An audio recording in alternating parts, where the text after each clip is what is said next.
3 সপ্তাহ আগে যখন ফাঁস হয়ে গেল আহলে হাদিসরা প্রোগ্রাম করবে, তখন ব্যথাটা কুনকুন করে উঠলো, তাই না? আহলে হাদিসরা এত ভয় কেন? ওরা জানে 50% ব্যবসা গেছে। জাকির নায়েক মাঠে পা দিলে, বাংলাদেশে পা দিয়ে, বাকি 50% ব্যবসা এমনি যাবে। এত উত্তর গেটে সেই সময় 2005 সালের কত 2রা জুন আমি বক্তব্য দিই, সেখানে পুলিশ দিয়ে ঘেরাও করে আছে। আহলে হাদিসরা নাকি কিছুই না, পুলিশ দিয়ে ব্যারিকেড দিয়েছিল কেন? আজকে যদি আমরা ঐক্যবদ্ধ থাকতাম, Audio Jungle.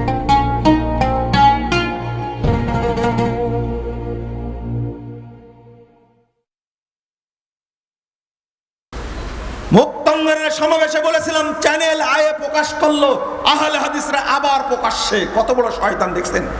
আমার বক্তব্য প্রচার করলো, আহলে হাদিসরা বলে নাকি এই যমুনা সেতু বন্ধ করে দিবে। হ্যাঁ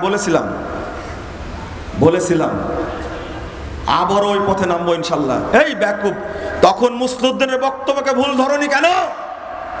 তখন কোথায় গিয়েছিলে? তুমিও তখন লুঙ্গির তলে ছিলে, তখন আমরা মাঠে ছিলাম, সবাই আপনারা সাক্ষী মাঠে ছিলাম কিনা? তখন বয়স কত হয়েছে?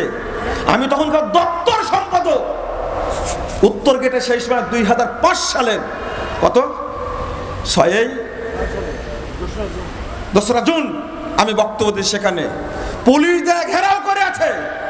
আহলে হাদিসরা নাকি কিছুই না, পুলিশ দিয়ে ব্যারিকেড দিয়েছিল কেন? ওই আহলে হাদিসরা আবার জাগতে পারে না জাগতে। আজকে যদি আমরা ঐক্যবদ্ধ থাকতাম, পাকিস্তান যেমন ডক্টর জাকির নায়েককে নিয়ে সম্মেলন করেছে, আহলে হাদিসরাও পারতো না? অবশ্যই পারতো। পাকিস্তানের চেয়ে বাংলাদেশে আহলে হাদিসদের সংখ্যা অনেক বেশি। পারি না কেন? গোতাগতিতে। কিসে? গোতাগতিতে। বিভক্তি একটা অভিশাপ, বিভক্তি একটা লানত, বিভক্তি একটা ইতিহাসের জন্য জঘন্যতম অধ্যায়। এইটা আহলে হাদিসদেরকে সর্বনাশ করে দিয়েছে ইবলিস শয়তান, এই জায়গায় শেষ করে দিয়েছে।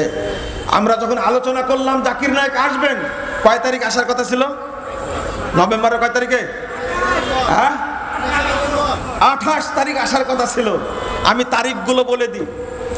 10 তারিখ একটা প্রোগ্রাম হবে, 19 তারিখ একটা হবে, 25 তারিখ একটা হবে, ঢাকায় হবে সোহরাওয়ার্দী উদ্যানে, আর একটা হবে রাজশাহীতে মাদ্রাসা ময়দান, আর একটা হবে সেই দিনাজপুরে। জাকির নায়েক বাংলাদেশ জমিয়ত আহলে হাদিসের আমন্ত্রণ গ্রহণ করেছে।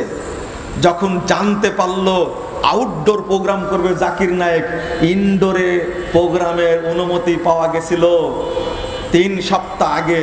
যখন ফাঁস হয়ে গেল আহলে হাদিসরা প্রোগ্রাম করবে, তখন ব্যথাটা কুনকুন করে উঠলো, তাই না? আহলে হাদিসরা এত ভয় কেন? ওরা জানে 50% ব্যবসা গেছে। জাকির নায়েক মাঠে পা দিলে, বাংলাদেশে পা দিয়ে, বাকি 50% ব্যবসা এমনি যাবে। এত ভয় কেন? আমরা কোনো প্রতিবাদও করতে পারলাম না, ওই ফতোয়ার কারণে। কিসের কারণে? যা বলছে মুজাফফরে বলছে, তাই না? জাকির নায়েকের কিছু মাসালায় ইখতিলাফ আছে, কিন্তু মুসলিম বিশ্বের একজন তারিখ আরকা, তাকে তুমি নিয়ে আসতে দিবে না। কিন্তু ইন্ডিয়া, যেটা বাংলাদেশের জন্য সবচেয়ে বেশি ক্ষতিকর, সেই দেশের উলঙ্গ নারী এসে প্রোগ্রাম করে লক্ষ লক্ষ টাকা, কোটি টাকা নিয়ে যাচ্ছে, তখন জায়েজ হয়, তাই না? কোন ইসলামী দল প্রতিবাদ করেছে বলেন তো দেখি? জীবনেও করবে না, কোনোদিন করবে না।